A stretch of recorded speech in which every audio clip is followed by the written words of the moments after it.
नमस्कार दोस्तों, कैसे हैं आप सभी लोग। आज हम बात करेंगे भारत और चीन के बीच जो विवाद हो रहा है आर्थिक मुद्दे पर, उस पर आज हम बात करेंगे।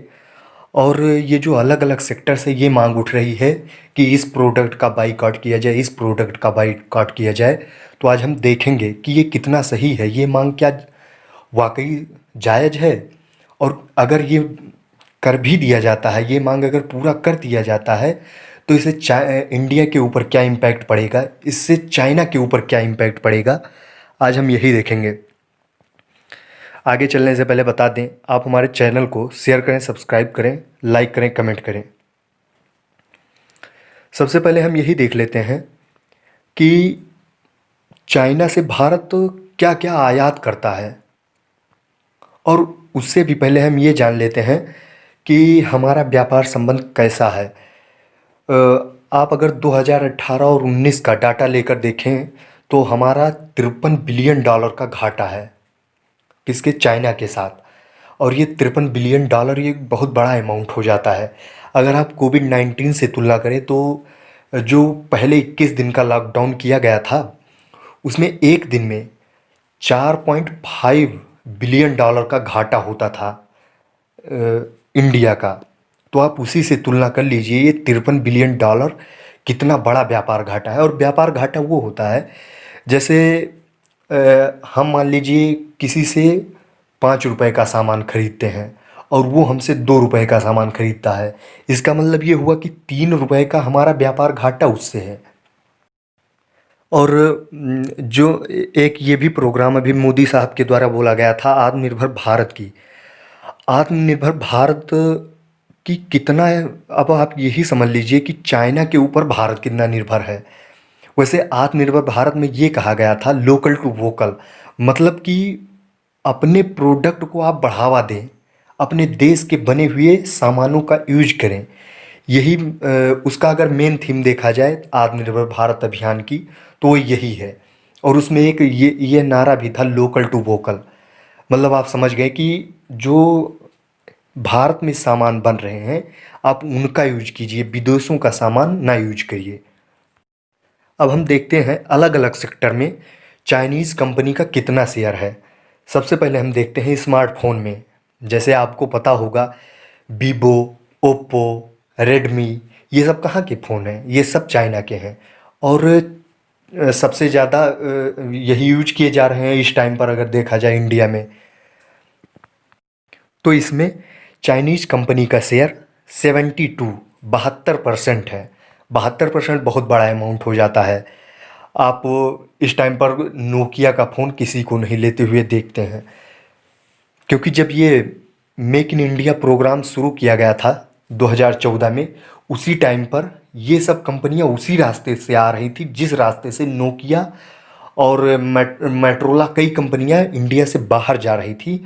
उसी टाइम पर ये सब कंपनियां इंडिया में आ रही थी। और अगर इसका क्रेडिट दिया जा रहा है तो मेक इन इंडिया को आप नहीं दे सकते हैं, क्योंकि इससे पहले क्या होता था कि जो चाइनीज़ कंपनी होती थी वो चाइना में बैठ करके वहाँ से शेयर परचेज करती थी, उनका सीधा यहाँ पर प्रोडक्शन हाउस नहीं होता था। लेकिन आज के टाइम पर क्या हो रहा है कि उनका प्रोडक्शन हाउस यहाँ पर है। अब इसके बाद बात हम करते हैं टेलीकॉम इक्विपमेंट के बारे में। टेलीकॉम इक्विपमेंट जो, जैसे आप टेलीकॉम मतलब ये समझ लीजिए जैसे रिलायंस, एयरटेल, आइडिया, वोडा, ये सब टेलीकॉम सेक्टर में आते हैं। इसमें चाइनीज़ कंपनी का शेयर कितना है उनके प्रोडक्ट का, 25%, 25% उनका शेयर टेलीकॉम सेक्टर में है। ऑटो कंपोनेंट, ऑटो कंपोनेंट मतलब में क्या हो जाता है, ऑटो कंपोनेंट जैसे ये जो गाड़ियाँ होती हैं, कार, व्हीकल, ये सब होती हैं, इनमें कितना है, इसमें है 26% चाइनीज़ कंपनी का शेयर। और फिर है इंटरनेट ऐप। क्या हुआ कि अभी हाल ही में 59 ऐप, मतलब 59 है भारत सरकार के द्वारा इंडिया में बैन कर दिए गए। उसमें कौन कौन, जैसे टिकटॉक, शेयर, जेंडर, ये सब शामिल थे, ये सब आप लोगों को पता है। और सोलर पावर में हमारा डिपेंडेंसी चाइना के ऊपर कितना है, मतलब ये है कि चाइनीज़ कंपनी का शेयर इंडिया में सोलर सेक्टर में 90% है। और ये चाइना का आप इंडिया में ही ये इन्वेस्टमेंट नहीं देखेंगे। अफ्रीका अफ्रीका के कई कंट्री, क्योंकि आपको पता है कि अफ्रीका के कंट्री कंपेयर टू इंडिया और यूएस के अगर देखा जाए तो ज़्यादा अमीर कंट्री नहीं है।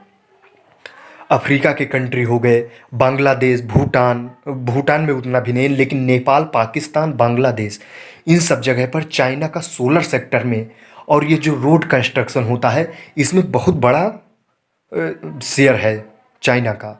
उनकी कंपनियां न जाने कितने रोड को बनवा रही हैं, इन्वेस्ट कर रही हैं रोड पर। अब हम बात करते हैं फार्मा सेक्टर के बारे में।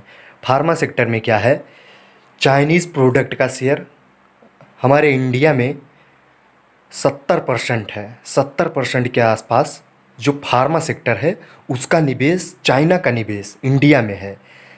और अभी क्या हुआ हाल ही में, जब ये बाइकॉट चाइना चल रहा था तो उसी टाइम पर फार्मास्यूटिकल अलायंस के अध्यक्ष सुदर्शन कुमार ने क्या कहा हमारा इतना बड़ा डिपेंडेंस चाइना के ऊपर, हम इतना ज़्यादा निर्भर करते हैं कि हम दवाओं के क्षेत्र में बाइकॉट चाइना का खेल बिल्कुल भी नहीं खेल सकते हैं।